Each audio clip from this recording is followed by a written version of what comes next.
Coucou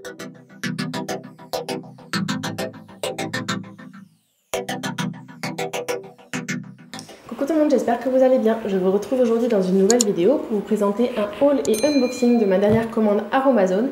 Si c'est une vidéo qui peut vous plaire, je vous laisse regarder la suite. Donc, comme je viens de vous le dire, j'ai repassé une commande pas si petite que ça sur le site d'Aromazone puisqu'il me fallait quelques produits, donc certains qui n'étaient pas disponibles lorsque j'ai voulu passer ma dernière commande, donc notamment 2 poudres de plantes et une huile végétale qui étaient recommandées par Lila du blog et de la chaîne Naturellement Lila pour le soin des cheveux, pour apporter du volume et de la brillance. Donc sachant qu'en ce moment le volume c'est un petit peu ce qui me manque, quoiqu'en ce moment ça va un chouïa mieux depuis que j'utilise religieusement mon eau vinaigrée en dernier rinçage, parce que je trouve que mes cheveux déjà sont plus souples, sont plus brillants et surtout ont un petit peu plus de volume. En plus, hier, je me suis également fait un soin à base de gel de lin pour apporter toujours pareil du volume, de la brillance et un petit peu d'hydratation à mes cheveux. Et surtout, ce que j'aime beaucoup avec le gel de lin, c'est que contrairement à certains des soins que j'ai utilisés récemment ou que je faisais, qui étaient peut-être un petit peu trop intenses, ils ne me graissaient pas les cheveux du tout. Alors, à savoir que j'ai dû changer de régime alimentaire pour des questions de santé. Je suis passée sur un régime cétogène dans lequel on apporte énormément de gras par l'alimentation, donc je suppose que c'est entre autres pour ça que mes cheveux ont tendance à regresser un tout petit peu plus vite. Encore une fois, il y a aussi l'arrivée des chaleurs qui n'aide pas du tout. Avec l'arrivée de l'été, c'est assez impressionnant. Mais du coup, ce que je fais, c'est que je n'utilise plus d'après-shampoing depuis à peu près un mois et je trouve que mes cheveux vont un peu mieux. Je ne fais que mes shampoings et après, je fais une eau de rinçage à base d'eau et de vinaigre et d'huile essentielle. Et lorsque j'en ai besoin d'un petit peu plus d'hydratation, en soins sans rinçage, j'utilise en fait tout simplement du gel d'aloe vera que j'applique sur cheveux humidifiés et après sur cheveux secs au courant de la semaine pour éviter le côté un peu paille que je peux avoir parfois sur mes longueurs et mes pointes. Mais vraiment là je vois une énorme différence avec l'application du gel de lin hier. Bref, trêve de blabla, on va commencer sans plus tarder.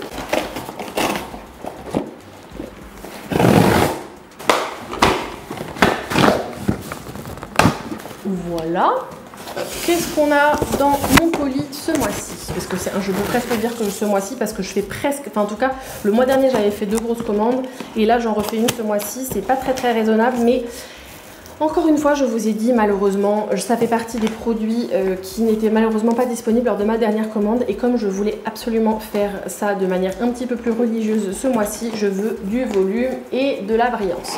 Donc premier produit, c'est une poudre de plante, c'est la poudre de Brahmi qui est fortifiant et purifiant. Encore une fois, ce sont les poudres ayurvédiques. Le but, c'est vraiment d'apporter de la force et du volume à mes cheveux. Je sais que Lila en parle justement, c'est un mélange de cette poudre-là et de la suivante.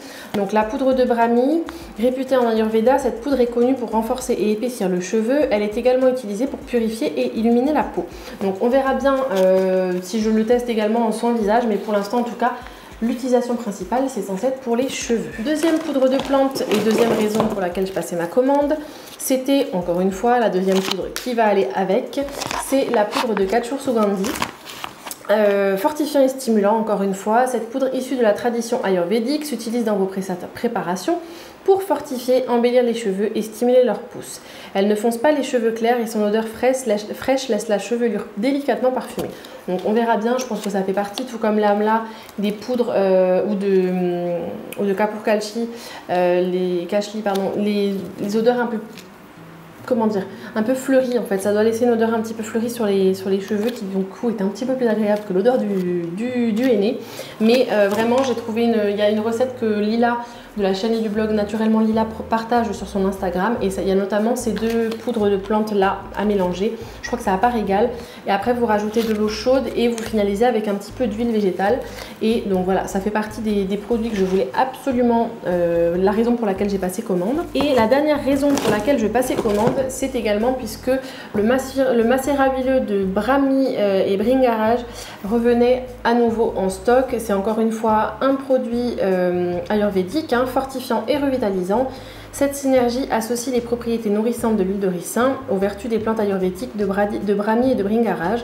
Idéal pour composer vos soins capillaires, il est traditionnellement utilisé pour apporter force et brillance aux cheveux et stimuler leur pousse. Donc je crois que si je vous dis pas de bêtises, Lila conseille d'en mettre un petit peu avec son petit mélange là, en plus de l'eau chaude Donc étant donné que c'est un macérat huileux sur une base d'huile de ricin, ça va être une huile qui va être, je pense, un petit peu plus épaisse que les huiles les végétales un petit peu plus fines.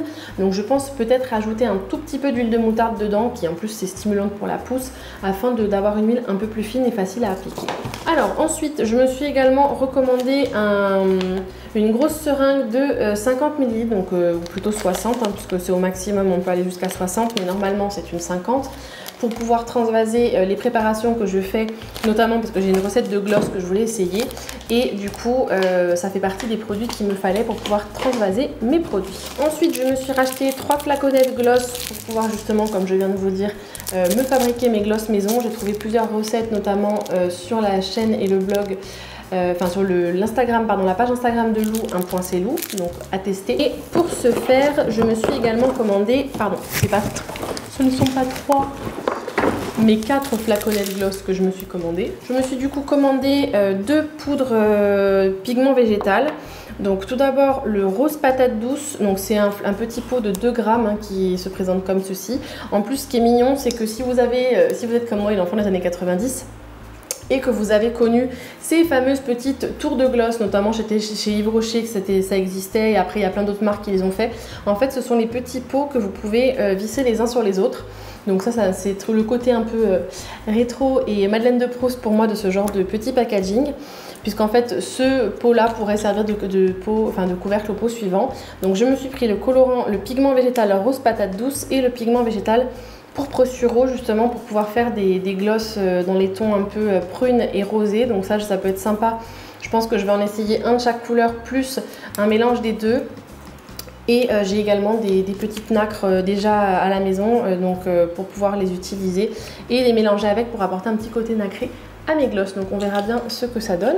Ce sont des produits qui sont vraiment pas chers du tout. Et ensuite je me suis également commandé, alors je m'attendais pas à ce qu'il soit aussi épais. C'est un moule en silicone, donc c'est celui qui est le modèle Magie d'Alhambra, pour pouvoir me faire justement les shampoings solides, puisque j'aime beaucoup ce motif là et je pensais notamment à la recette de shampoing solide de Naturellement Lila, donc qui en général elle utilise ce motif là. Donc on verra bien ce que ça donne, mais j'ai bien hâte de tester. En plus c'est des produits qui coûtent pas cher du tout, même pour faire des savons ou des barres de massage ou des après-shampoings solides, ça peut être très sympathique. Je me suis pris quelques hydrolats.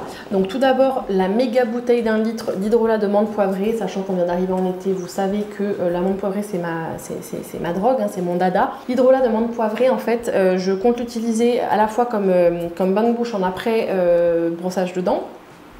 Je l'utilise également en vaporisateur à la place d'une eau thermale, justement pour rafraîchir et apporter plus le côté frais grâce à la menthe poivrée. Et je l'ai également commandé avec les autres hydrolats que j'ai commandés pour pouvoir en fait faire un mélange à boire, justement pour limiter les problèmes de transpiration. C'est une recette que Peau-Neuve propose sur sa page Instagram et sur son blog pour justement limiter les problèmes de transpiration et d'odeur corporelle. Ensuite, du coup, toujours dans cette même veine, je me suis commandé l'hydrolat pur de sauge officinal, puisque j'avais l'hydrolat pur de sauge sclaré, mais qui n'ont pas les mêmes propriétés. Donc là, ça fait partie des produits, entre autres comme celui-ci, que je me suis commandé pour pouvoir mettre dans le mélange. Encore un hydrolat, c'est l'hydrolat de Cystes Ladanifère. Donc après celui-ci, je sais qu'il a un effet tonique et raffermissant, donc c'est très bien pour la peau également. Donc je pense l'utiliser en tonique, mais c'est surtout, je l'ai commandé pour pouvoir le mettre en synergie avec ces deux-là, donc la menthe poivrée et la sauge. Et normalement, j'en ai une autre, mais je me souviens plus, je sais plus si c'est la litée citronnée ou un autre hydrolat. En tout cas, si le mélange peut vous intéresser, je vous mettrai en lien dans la barre d'infos l'article de Peau-Neuve justement sur ces remèdes naturels à base d'huile essentielle ou à base d'hydrolat pour pouvoir justement lutter contre la transpiration excessive. Alors, je vous invite à me dire en commentaire quels ont été les derniers achats que vous avez réalisés sur le site d'Aromazone. Si vous n'en avez pas fait depuis un petit moment, parmi les produits que je vous ai présentés, est-ce qu'il y en a qui vous intéressent? Je vous attends juste en dessous de la vidéo dans les commentaires. J'ai hâte de vous y lire et de vous répondre. Si la vidéo vous a plu, je vous invite à la liker, à vous abonner en cliquant quelque part par là ou ici sur ma tête, ou sinon ça se passe juste en dessous de la vidéo.